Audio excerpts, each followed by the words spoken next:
Hello, everyone. My name is JT, the Talking Head. You are the audience, and you are listening to episode 12 of the Masters of Matinee podcast, a collaborative show between content creators who all share a great love for cinema and a passion for physical media. Our co-host today is Teo the Terminurtle, and we are going to be analytically dissecting Richard Linklater's masterpiece of a film, Boyhood. Just a quick warning to you, this episode contains every spoiler imaginable for the film, so it is highly suggested that you view the film before listening to this week's episode if you haven't already. That being stated, the Masters of Matinee would like to remind you to please silence all cell phones and do enjoy the show. Well, look who finally came back with his cigarettes and milk. Teo the Terminurtle. How are you today, Dad? I'm doing very well, thank you very much. You reminded me of from SpongeBob. I remember chocolate. I hated it. Chocolate. I hated it. Yeah. I thought it came back. No. I mean, it's just a running joke at this point. It's probably how you're gonna get introduced from now on. So does that mean that every time the podcast ends, I just split and take off until the next one? I guess so. I guess so. When we start doing videos, you're just gonna have to start chain smoking on them when we start doing video versions of the show. Just gonna be a thing. I do own a pretty nice collection of tobacco pipes, so we can definitely have that kind of be yeah. Nice. So, unlike most episodes of Masters of Matinee where we choose a starting topic and then it just kind of goes how it goes, Teo and I have a really pretty solid topic in mind today that we're going to jump right into. We recently both watched a movie. Teo has talked about this endlessly on previous episodes, and he spoke so highly about this film that I had to go see it myself. And that film is Richard Linklater's Slacker. Not Slacker. Teo, you need to see Slacker. That film is Richard Linklater's Before trilogy. No, not Before trilogy, but I hear we need to see that too. That film is Richard Linklater's Dazed and Confused. No, not that one either. All right. You boys watching Dazed and Confused? Be a lot cooler if you did. All right. No, but he did just pick the 4K of that up today. So once he watches it, we're gonna have to get his little mini review of it here on the show. Yeah. But no, actually, the movie we're talking about is Richard Linklater's Boyhood, the magnum opus of Richard Linklater. Oh, and you did that, so let's try this again. Richard Linklater's Boyhood. Do we have that now? Do we have a? Yeah, I have a soundboard. Oh, that's nice. Yeah. Hey, this is what happens whenever I ask Teo something and he's already ran out for the coffee and or for the cigarettes and the milk. Oh, I think you cut out again. Oh, crickets. Yeah, crickets and.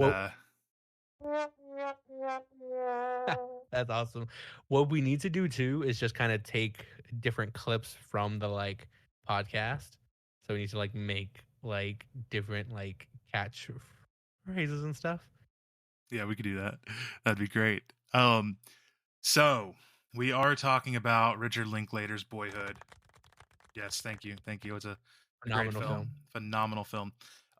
As I'd said before, Teo has seen this. It was the first ever Criterion film that he ever bought before he even collected Criterion. So, Teo, what was it about Boyhood that initially drew you to it? So this movie came out in 2014, I believe, which would have made me 16 years old. And I remember watching the trailer when it dropped. And just of course, the concept that they filmed this piece by piece in the course of a couple years past a decade. But then I have always really enjoyed movies about childhood, movies about growing up. movies about that experience. My favorite movie of all time is Stand By Me. Um, so with that context, just a film like Boyhood just screams like this is a Mateo type of um picture. And I remember I watched it. I didn't watch it in the movies. I watched it when it came out on DVD. I went down to my local library and actually picked up a copy. Um, and I just fell in love with this film instantly. I thought it was incredible. I really liked what the filmmaker was trying to express, and it's something that I found very relatable, even though I didn't have a lot of the experiences that this character does in the film, which praise God, because this guy goes through some crap. Um, but uh, but I just found that experience of childhood and growing up, I just connected with that. And yeah. Yeah. What was the main character's name? The kid's name again? I forgot already. Oh shit, you put me on the spot. uh, Let me go grab the Blu-ray. Going and grabbing the Blu-ray instead of looking it up on his computer. I love it. It's a dying art, folks. It's a dying art. Oh, Mason Jr. Mason Jr. Yeah, Mason. So Mason, yeah, he went through the fucking ringer, eh? Like, Absolutely. deadbeat dad after deadbeat dad, and then his first deadbeat dad turned out to be like actually like the actually the coolest dude ever. Hmm. They just wrong timing, I guess, for him. But that, yeah, like I don't understand how you could have such shit luck to that your mother marries two seemingly normal dudes, nice dudes that turn out to be raging alcoholics. Just wanted to confirm we are getting like 100% like into spoilers. Yes, this is a very Okay. spoilery. Okay. Yes. So if you guys have not seen Boyhood yet, I will let you know it is streaming. If you don't own it, it is streaming on Paramount Plus Showtime, I Mhm. believe. And if you don't want to stream it, it's available in the Criterion Collection, and also Arrow Video just released it through 4K. But I think Which I that's a may have to pick up also. Yeah. yeah, I think that, but I think that's a region B, so you would have to import it or buy it from somewhere like Orbit or Orbit DVD or Diabolic DVD if they have any in stock. From what I remember, they actually released a pretty cool box set of it, so you Oh, might want to nice. pick that up regardless. But so yeah, if you don't want if you're interested in Boyhood and you don't want to hear spoilers for it, then turn this episode off now. Kill our watch time on YouTube and the other platforms. It's fine. We understand. But yeah, Oh, but so then whenever you do watch it, then come right back here. yes, right back here to There you get go. our thoughts and views and on this movie because this movie cuts deep. So first off, Absolutely. let's kind of explore what Boyhood is. Um, this is a film that is it's been done unlike anything else in Hollywood ever. Um, it is a film that took 12 years to make. It follows this boy from kindergarten to graduating high school. And when Teo originally like pitched it to me when he told me what it was, he made it kind of sound like it was a documentary. I thought it was a documentary, and then I turned the movie on and Ethan Hawke shows up, and I'm like, this ain't no documentary. And I was like, I was pleasantly surprised. And then the more I read into it and realized that, yeah, like once a month, every single year, they got together and recorded scenes uh, for 12 years. I was like, how do you get something done like that in Hollywood? And it's like Linklater has done that similarly with the Before trilogy, where he made those three films. Like the first one was in the late 90s, and then like 2004, and then 2013 for the last one. But this is the same continuous film. It's almost a 3 hour picture. That's the same cast coming back and back over 12 years. And to me, that is a feat in filmmaking. It's a feat of cinema. I did a little bit of post watch t- t- digging. And what I found out is that this movie is actually very intensely inspired by Richard Linklater's life. This movie is a lot more like autobiographical than I originally believed, which is interesting because I still don't know this 100%. But I'm very curious, like, what did the scripts look like when they That's started? that's something that because it had to be adaptable. It had to be adaptable and to account for the change of modern technology and society changing over 12 years, right? So like Mhm. for example, in the very first like year that they're shooting at the beginning of the movie, the kids are laying in bed with their mother and they're reading Harry Potter and the Chamber of Secrets, the book of it, and then cut to a few years later, they're at a release for Harry Potter Half Blood Prince, which is the sixth book. So it's Mhm. like there's no way that Linklater would have known in 2001 when he started filming that Harry Potter would have lasted that many books or that long. So he couldn't have put Right. that in the he couldn't have put that in the actual script. And then like Right. cell phone usage and stuff, he couldn't have put that in the script because he in 2001 cell phones were way, you know, you had your little Nokia brick phone, you know, and then by the end of it, Mason's got a freaking iPhone. Like, Yeah. so Well, and they did talk about how as they would come back year after year, they would kind of talk about what the past year had been like and different things that they had sort of experienced and gone through, especially with the kids.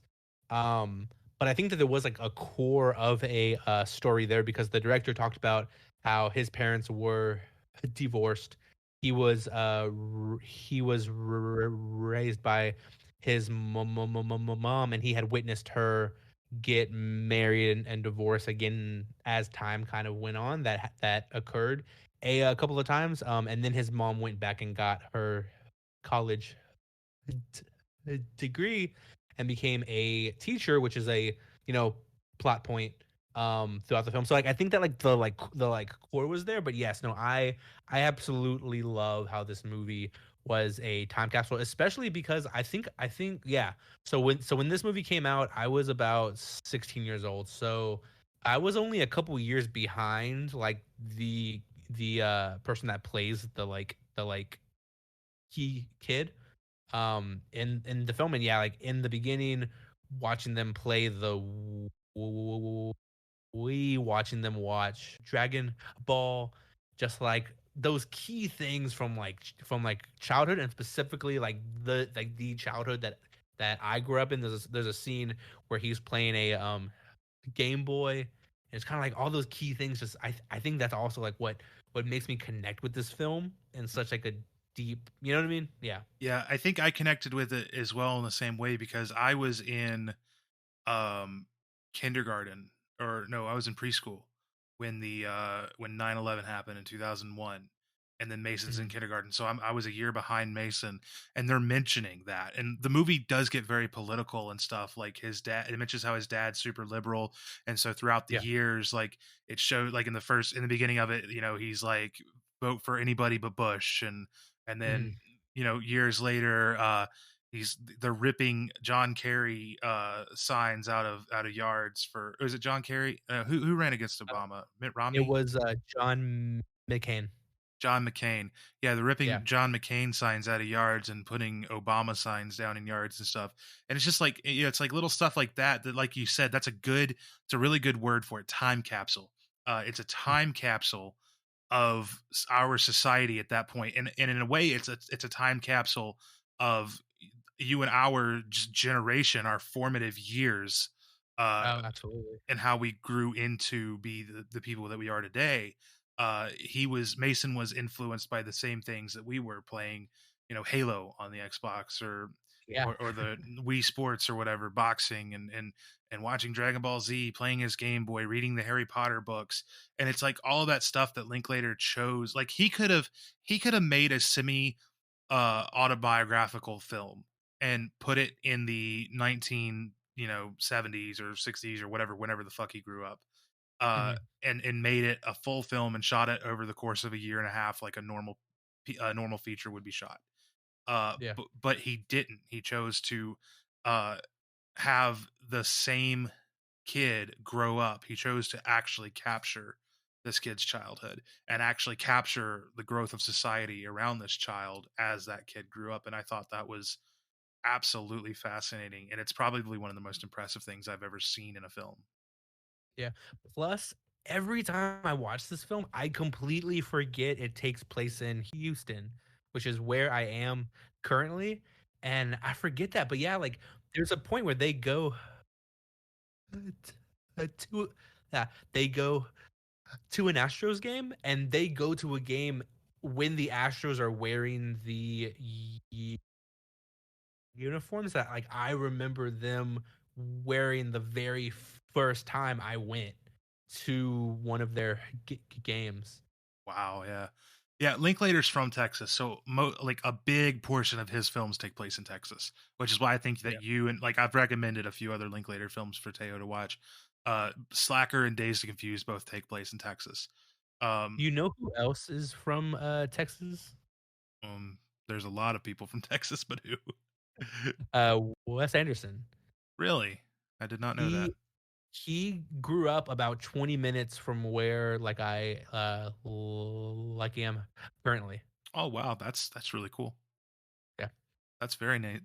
Um, but yeah, I mean, he captures Texas in all of his films very like in a way that makes you like want to move to Texas. You know, it's very endearing. You can tell that he has this love for his home state, this pride of being a Texan, um, and that knowing a few Texans myself, that's something that I have come to see is that there is no pride in the world like Texan pride. You know, No, there's honestly not, man. they say when people look at Americans overseas and they see our flags and our proud patriotism and stuff, our patriotic nature, they think it might be a little much, but I just say, hey, ain't none of us as bad as the Texans with that stuff.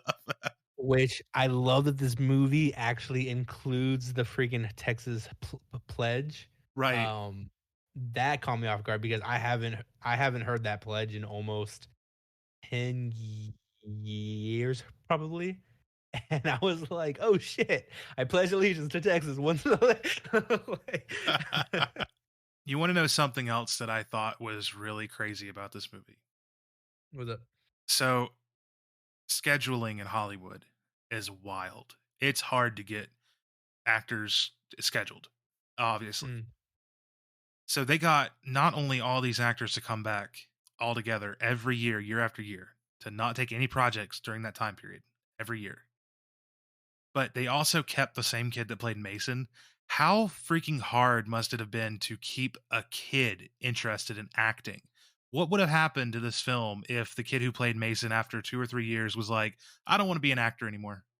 Or if once he hit, teenage years, if he, chose to do like a ex Disney kid type thing and have a massive spiral and get hooked on drugs or some shit, because that's how yeah. a lot of child actors turn out. It's like how bad would it have derailed this film if that something like that had happened? Like they had to have accounted for all this stuff in order to make this movie, and it's. I want to know if there was anything like that happened, if it like that Yeah. brought them close to the point of derailment. So I didn't do like a super duper deep dive into the actual production of the film, but in the behind the scenes thing that I had watched, so they filmed for about 3 days per each year. Um, so I think that's how they were kind of like relatively able to like bring actors back. Plus, if you kind of notice, there are points where like Ethan Hawke's character doesn't come up for like a couple of those years, and it's very like not hard to miss because it's only about like 20 minutes of like of like screen time where he might be gone and then he comes back. But when you really look at like, oh, like that was 1 year, there were like 2 years back to back where like he did not, come. Um, and then one thing that helped a lot is so the child that played the daughter, Samantha, Yeah, it's that was Linklater's daughter. Yeah. yeah, yeah, yeah. Yep. So I'm sure that helps a lot. But then Oh yeah. also but then also with that actress too, there was like a good chunk of the film where she like did not come up, and then she comes back during his graduation party. Yeah, she was off in college, right? Yeah, yeah. And that honestly, that might have been accounted for maybe his daughter, his in real life was out off to college. Who Mhm. knows? Yeah, Um, yeah, yeah. I just think that's really cool, and it's a time capsule of these kids. It's a time capsule of society, and it's honestly a time capsule of Linklater as a filmmaker because you got to think in 12 years, Linklater had. I wonder how many films he'd made between shoots of Boyhood That would be very I can look that up right now. because he would have you can see it in the film that you can see Linklater growing as a director and a Oh, writer. absolutely. He gets stronger Uh, every year. so the production of this film was from 2002 to 2014. 1, 2, 3, 4, 5, 6, 7, 8, 9, 10. He directed 10 full length projects during the production of this film. So he had a lot of practice in between shoots, and it shows. It shows. It's really interesting. Really interesting to see that. Yeah. Another thing that I was talking to Des about this. We were because we watched it together, and she absolutely was astounded by it. Um, the only thing that I can akin this to at all, the only thing that's anything like it, is a sitcom. It's the only other medium of entertainment that if a sitcom runs long enough, you are going to see the actors who play these characters grow like you did in Boyhood Oh yeah. in a much Um longer form. Full House, for example. Full House yeah. ran like 8 9 seasons over a decade, and you got to see Michelle grow from a baby to a like almost preteen, and you got to see Stephanie grow from a little tiny kid, like 5 years old, all the way to like 16, and like it Mhm. you got to see those kids grow up, and it was over a much longer period of time. But in this movie, it was condensed, and it shows the passing of time very interestingly as well. Mason's hair is one thing that they always use to show the passing of time, and then the technology in the background and stuff is another thing. But like sometimes you just don't know exactly when it's jumping from year to year. You have to use a lot of context clues.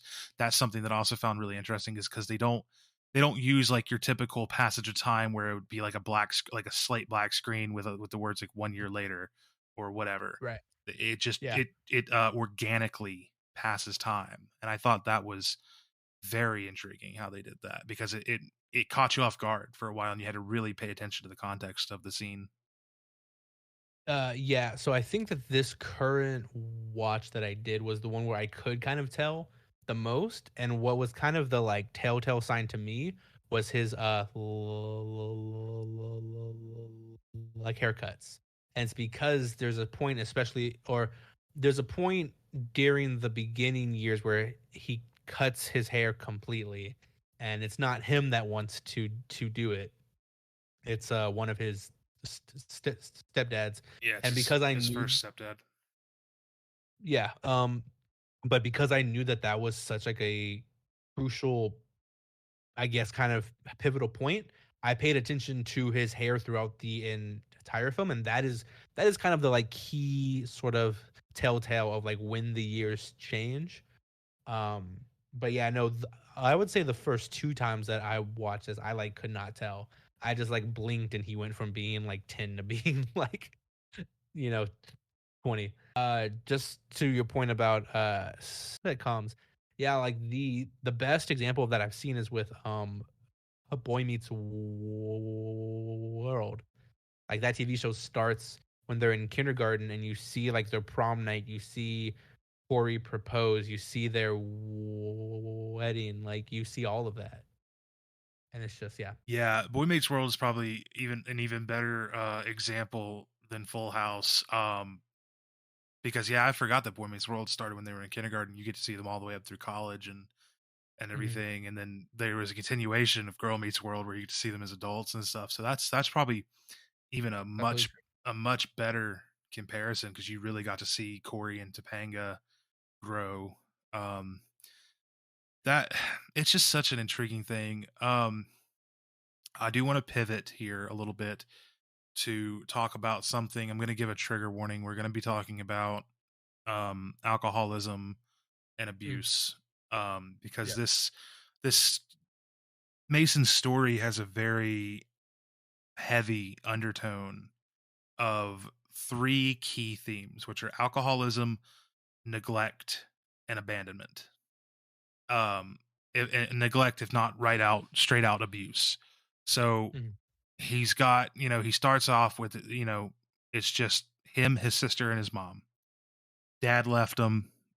You don't really know what happened between his mom and dad. He's not made out to be like he's kind of demonized by their mother, but then whenever you get to finally meet him in the film, his dad, who is played by Ethan Hawke, um, he doesn't seem bad. He seems like he's actually trying, like he's putting his best foot forward and yeah. trying, but he's like consistently demonized by their mother. And that's something that kind of runs throughout the entirety of the film. Like she's like the bitter ex-wife that hates him, because he left her high and dry when she needed him the most, and that's understandable. But she goes from like marriage to marriage. She's like always searching because his mother's story is something that is really interesting too. She's very jaded, and so much so to where I feel like as time goes on, most of the problems that occur with these kids is because she's neglectful, in a way. Mm, yeah. So she's in college, going for her teacher's degree or psychological, like trying to become a psych professor or whatever, and Mhm, she ends up marrying her psych professor. And this guy seems pretty normal out first. He doesn't really show any signs of anything bad, and then as the years go by, after about 1 or 2 years, you start to see that he starts drinking pretty heavy. And he there's even a scene where he takes the kids golfing. He takes Mason and his stepbrother golfing, and after they're done golfing, he like pulls into a liquor store and he like tells him, he's like, "This is just in case we have guests come over." And mhm, like Mason's stepbrother looks at him, he's like, "We never have guests come over." And so, that's your first sign, and then eventually he starts drinking more and more and more, and it kind of reaches a boiling point when or starts to simmer whenever, like you had mentioned before, Mason had his haircut. The guy made him get a haircut and shaved his head completely. He had these beautiful long locks of hair, and he shaved them off. Um, and then he, it there was a scene where he's drinking pretty heavily, and they come home, and Mason's mom is laying on the floor in the garage crying. And you find out later, a few years later, that is because he slammed her head against the wall. And then they're all eating dinner together, and uh, the stepdad throws a glass at Mason, and that was like the breaking point for Mama. But all the mhm, while all this stuff is going on, while he's been slowly descending into alcoholism, she's been so focused on her like schoolwork and her life, trying to get that on track, that she's not even paid attention to the fact that the kids are slowly becoming trapped by this monster who is about to blow his top at any moment. You know what I mean?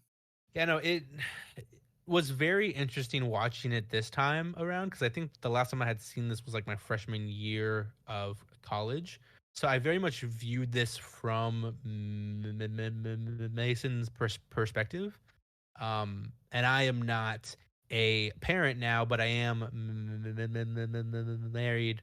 And my wife has two younger brothers who are teenagers, and so I feel like with this watch of the film, I kind of viewed this not as like a parent, but as like an older brother to Mason, and instead of putting myself in his perspective. I was kind of like w- watching him from like a more like protective, you know, kind of point of view. And so within that, yeah, I feel like the mistakes that his mother had made, although of course she was trying, and one of the things that the director talked about is a lot of people who grew up with a teen mom or a mom that gave birth kind of at that point, they say like me and my mom like grew up together, and that was like really like the point that he wanted to make. And the director said that there's a lot of, you know, beauty in that, which there absolutely is, but there are also a lot of challenges, I think, that come with that. Yeah, that's definitely very true. And it's all about maturity. Mm, I think that's the biggest like key point, the sticking point of Boyhood is is what does it take to make a person in life come to a point of maturity. Um, as you said, you know, he's growing up with his mom, so his mom is still making mistakes. It's mm, interesting. It's an interesting character study because his mom married this alcoholic professor that was her professor, and then a few years later, after they divorce, she marries her student. yeah. So she's repeating the cycle from a different position. She has matured. The student has become the master, and now she has matured and is repeating the cycle from a different perspective. And but there's still similarities in that she's attracted to this guy who is at the time not an alcoholic, and you don't get to see what happens in their marriage that turns her former student to alcohol, because when they first meet, he's not drinking a lot, and Yeah. he's very supportive and loving of Mason. He's there for them. He's present in their life.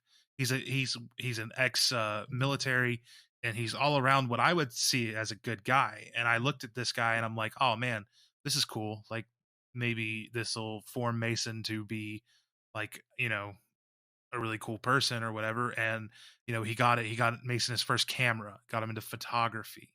And he, you know, and then as the years go on, as Mason is maturing himself and he's going out and learning and making mistakes of his own, and he's getting into drinking and he's getting into smoking pot, he he's coming home late and everything, and he's ending up seeing that as his absence from the family is happening, this other guy that mama's married is starting to become an alcoholic.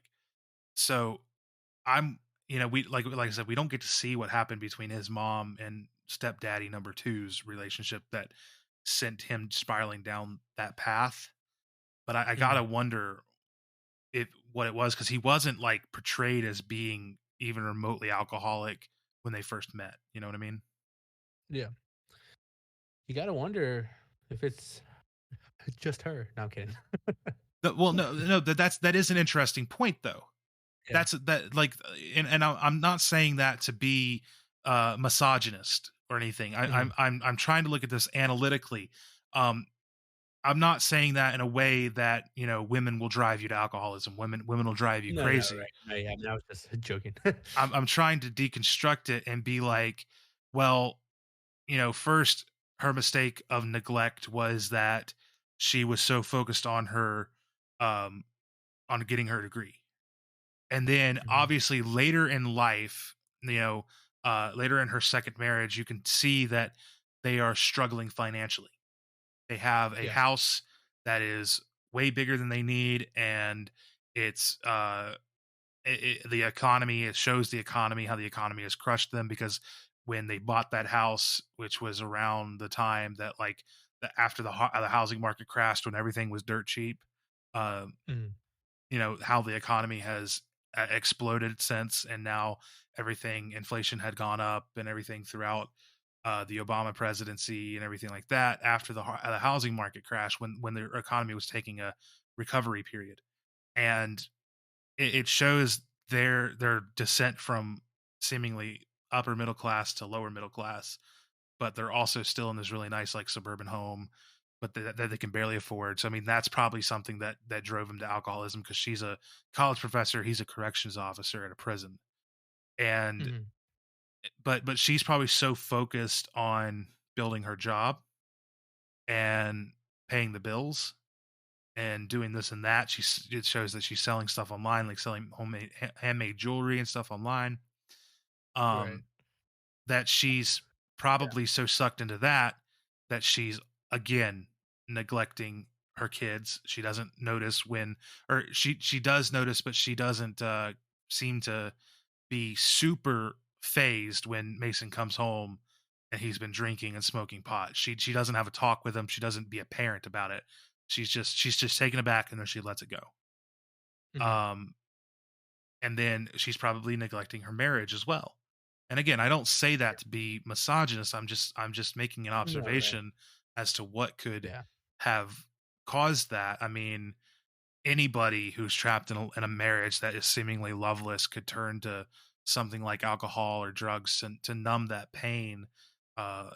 You're seemingly losing your family. So I do have sympathy for the stepdaddy number two, and he never was really abusive, other than, like, you know, he was kind of a jackass. He Mhm. he called Yeah. Mason gay and stuff like that. But he wasn't like, I mean, maybe verbally abusive, but he wasn't like, he never like threw a glass at him or smashed mama's head into a Right. wall. At least not that what we saw. Yeah.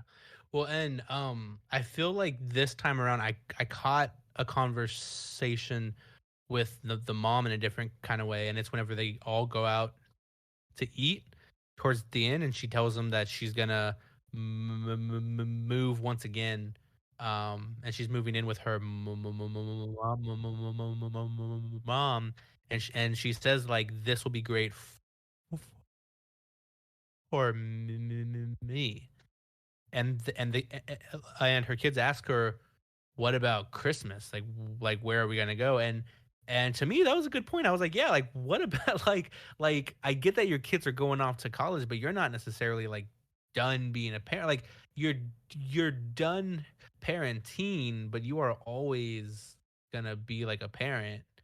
So I just thought that was kind of interesting that the mom was kind of taking this chance to and she explicitly states it at the beginning of the film where she says, "I went from being a person's kid to being a person's parent." And I think that kind of drove a lot of her choices throughout the course of the film, and then at the end of the film, she's whenever she's like, "Oh, like now you're going on off to college. What's up next? It's gonna be my like funeral." Like she's like really kind of Mhm. struggling with just like when does her life belong to her? Right. Because in her eyes, her life has belonged to her kids and her job and her spouses and I just thought that was I thought that was interesting, especially because of how close this is to the director's own story. I would be very curious to see like a on-screen interview with his mom about this production and how the mom character is um portrayed and whatnot. Well, that goes back to, that was another thing that I wanted to bring up, is her little freak out on Mason at the end. The Mhm. Where she's saying, my life has been a series of moments, a series of events. Like I got married, I got divorced, I had kids, I went to school, I got married, I got divorced, I graduated, I got married, I got divorced. My kids are leaving me. I'm an empty nester. What's next? What next is my fucking funeral. Um, Yeah. that shows to me, and it's the inopportune time in which she chose this breakdown that showed to me that Mama was not yet fully matured or grown.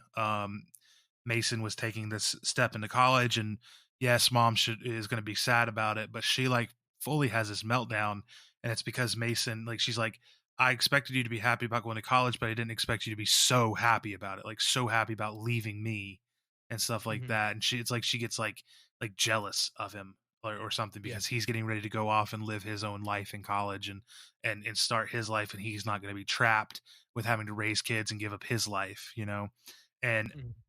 like, again, it's an interesting character study of his mother, and I think overall the the story of his mom is just as important as his story itself, Oh um yeah. because it all goes back to he was growing as she was growing. And when that happened, I just kind of looked, and it made me be reminiscent of a conversation that he had at that queso place where they were visiting. Was it Sam? Is his sister's name Sam? Yeah. Yeah. Um, at her college, and he was with his ex girlfriend. So he's talking about how everyone around them is is just as confused. Nobody has it figured out. Nobody Mm. knows what the fuck's going on. They're all still trying to find it out. The from 18 to 80, they're Yeah. all still trying to figure out life.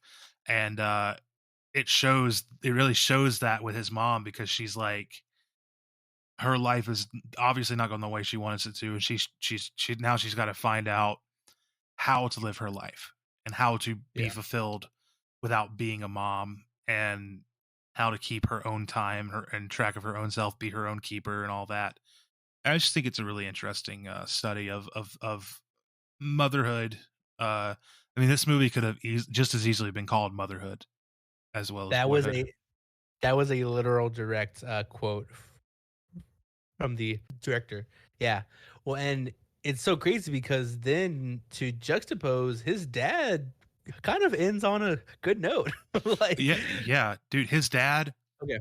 Uh, we've talked about. Unless, do you have anything else to say about the whole abusive father situation and the whole repeating mistakes?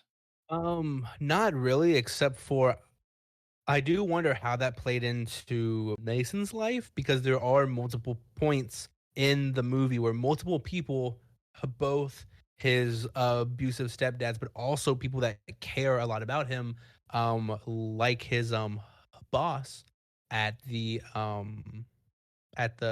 cafe, and his school teacher, they tell him like you need to like try, like you have that like talent, but you're not applying yourself, and that is what splits the people that get where they want to go and the people that stay stuck.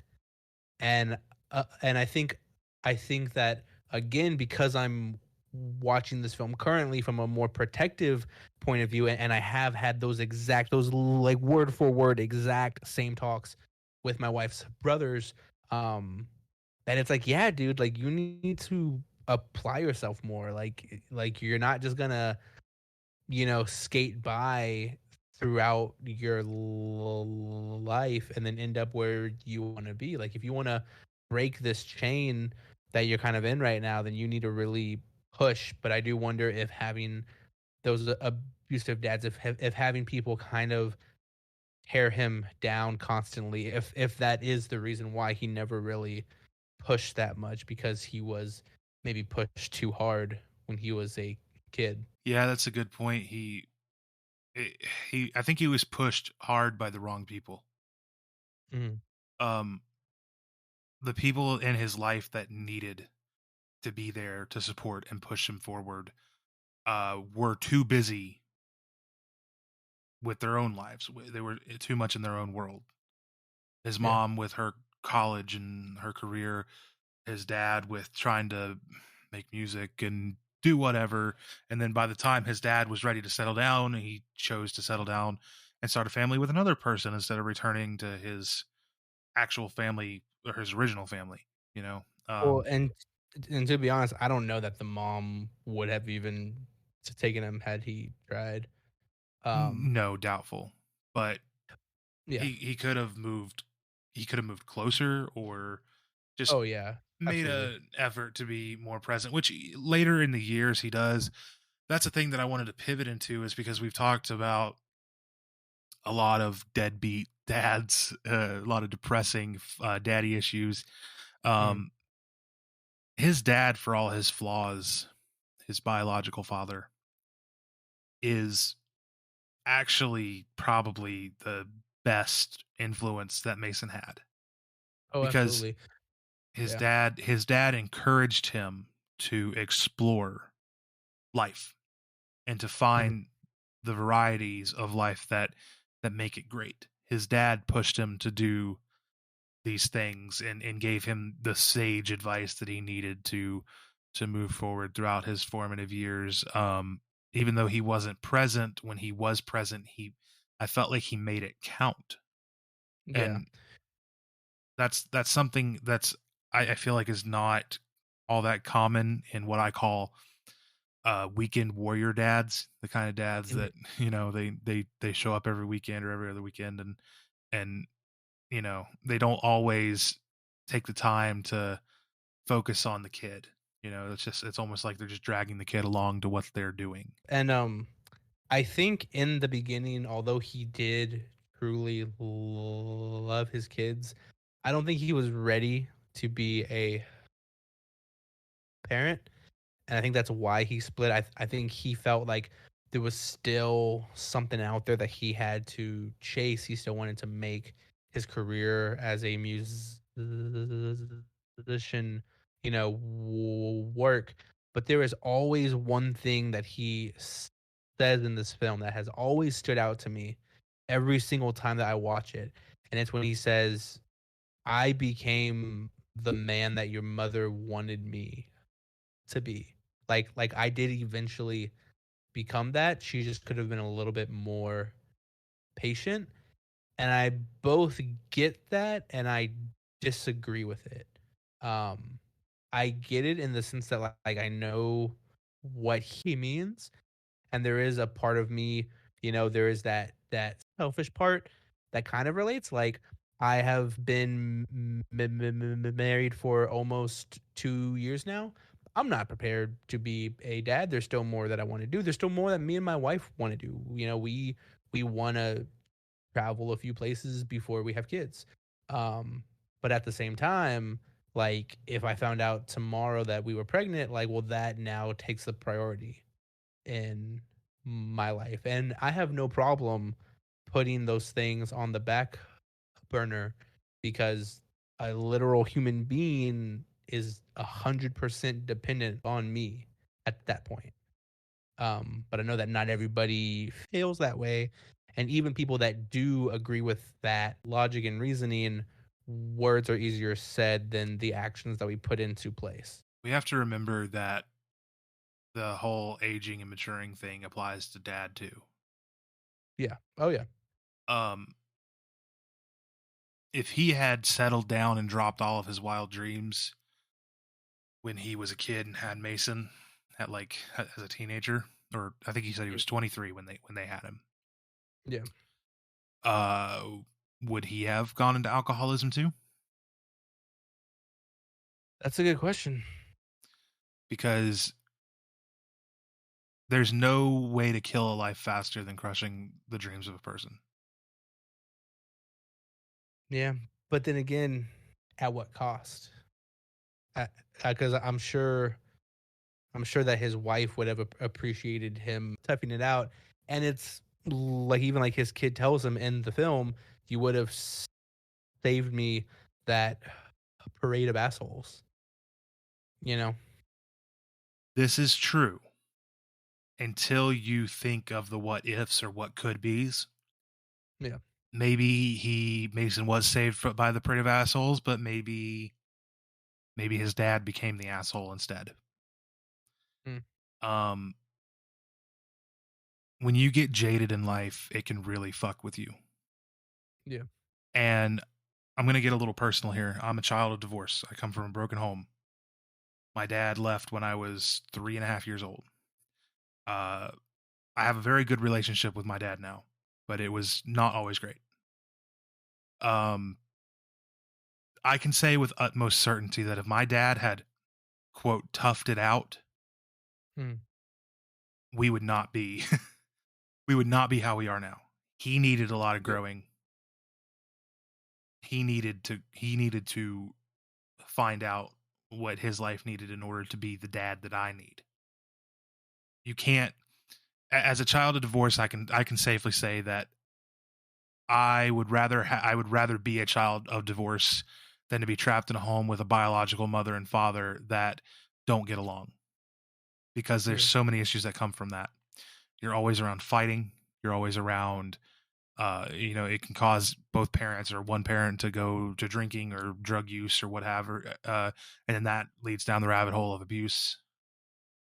Um, it's sad, but that's the human condition. Really, it's we are self-centered creatures, and we have to, at the end of the day, we have to learn how to take care of ourselves before we can properly take care of anybody else. And I think that's what this film really helps to kind of portray, that while you're seeing Mason learn what's best for him, you're also seeing people who are much older than him still learning what's best for them. Yeah. Well, and yeah, and I definitely do think that we're coming at this film from two different perspectives because when my dad met my mom, he was bringing two kids with him from his previous marriage. And then my mom had me 2 days before she turned 21, which is a lot like the mom that was in this movie. And so my mom, by the time she was 21, was a parent of three kids, one one biological and two stepkids.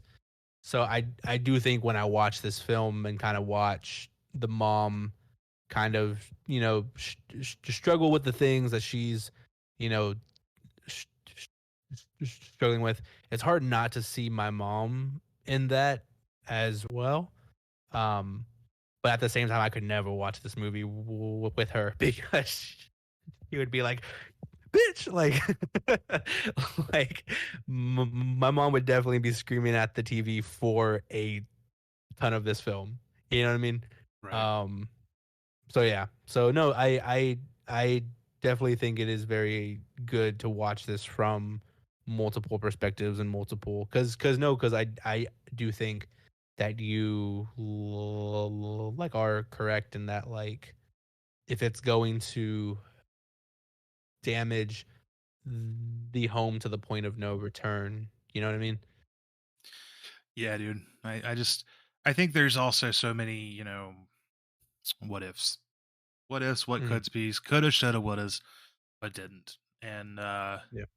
it's stuff that we'll never know. And it's, I think that it's just such an interesting the whole film is an interesting commentary on maturity. Oh, absolutely.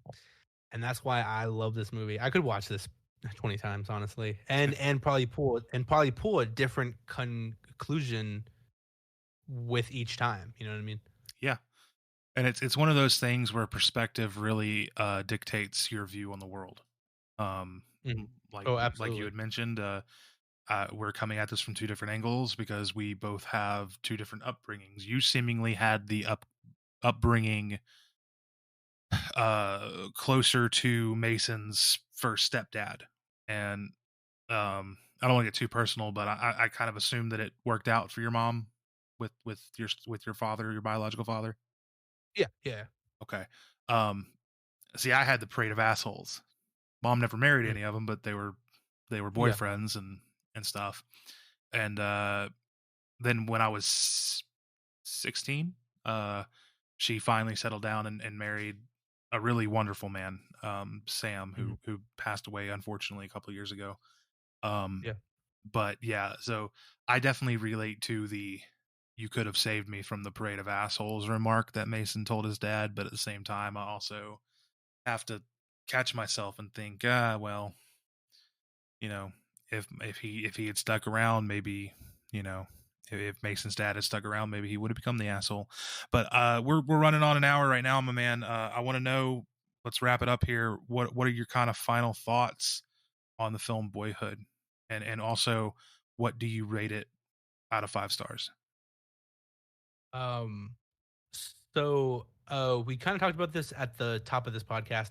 I am relatively brand new to the Criterion Collection. Um, I'm still not sure 100% what the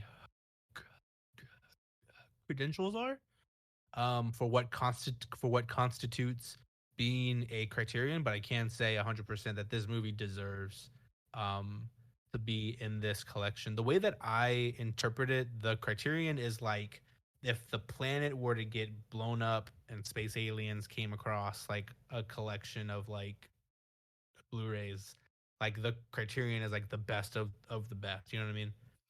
Yeah, Um, it's films that are culturally important. yeah. Um, and I don't think I've ever seen a movie more important than this film to me in the scope of the American family. Um, I think this is essential and crucial in that regard, and I have no doubt about giving this a 5 out of 5. That is just me. I think I think that everybody should watch this movie. I don't think everybody would enjoy it, but I think that it's a movie that needs to be watched. I think this is something that needs to be discussed and talked about for years and years to come. I concur. I'm hesitant to give it 5 just because I do have some complaints with it as far as like it's an almost 3-hour movie. Doesn't Mhm. feel like 3 hours, and I wish that we had got more time with them. Mm, I wish that we had got an extra. I wish it was almost a 4-hour movie. Like, let me put it that way. Um, yeah. just to get a more insight into their family, and I wish that some of their family issues were not left as open to interpretation as they are. But again, that's Linklater's vision. So who am I to really argue with that? Hmm. Um, I give it I give it 5, and that's rare for me. Yeah. That's very rare. It's very hard to get me to give a film 5 stars. I do want to tag this here at the end, and I know that you and me have talked about this, but for anybody who has made it to this point in the podcast, if you have watched this film and you're like, that movie is absolutely cool, it's good, it's great, I would like to recommend the movie Captain Fantastic. Um, that is a movie that is less about like child growth, although that is like a very like key point into it, but it's more about children and our like education.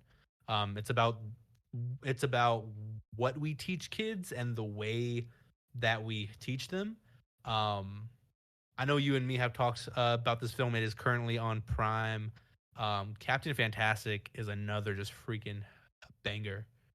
Um, and if you love Boyhood, you will love Captain Fantastic. And if you and your wife decide to watch that film, I would love to hop on here again and just chew on that film with you because I could talk about that film for freaking 10 hours. Well, let's leave it out. Let's leave it up to the audience. How do you guys feel about us doing this a little more often? Where sometimes we, like Teo and I, set out to watch the same film and then just sit down for an hour and analytically dissect it, like we did for Boyhood. Um, if you guys listen out there enjoyed this episode, be sure to tell us about it. You can always comment on the teasers on TikTok or on the comment sections on on YouTube. There will be, I'll put a poll on Spotify as well. So whatever platform you're listening on, give us your feedback on it and let us know that you want to see more like this. I think this is it's an interesting thing because our show is so rooted in just discussion about a lot of different things. Like, we try not to Mhm. tie ourselves down, and I don't think I'd want to do this like every single episode we do choose a movie, but every now Oh and yeah, again, like, you know, I it would be neat to choose a movie and we both watch it and all that. So um yeah. but yeah, I'm gonna end it here, guys. Thank you everyone for watching, and let us know. Have a great week. And good morning. Teo will hopefully be back with more cigarettes and milk in the future. Hey, what a show! Teo and I really do love Boyhood, and we hope you do too. We'd like to thank everyone who's been listening along and would like to remind you to go ahead and follow Masters of Matinee on YouTube, Spotify, Apple Podcasts, and Google Podcasts. Special thanks to this week's co-host, Teo the Terminurtle, who can be found on TikTok and Instagram at Terminurtle. Don't forget that all 4 Masters are now on Letterboxd. Come see what kind of movies we've been watching, and be sure to leave a comment and let us know that you're listening to the show. Their links can be found in the description. Remember to also follow me on TikTok and YouTube at JT the Talking Head. Thank you all so very much for listening to this awesome collaborative effort of 4 guys who just want to talk about the things they love, movies and physical media. Be sure to join us next week and every single week on Blues Day Tuesday. Hope you enjoyed the show. We'll see you next week.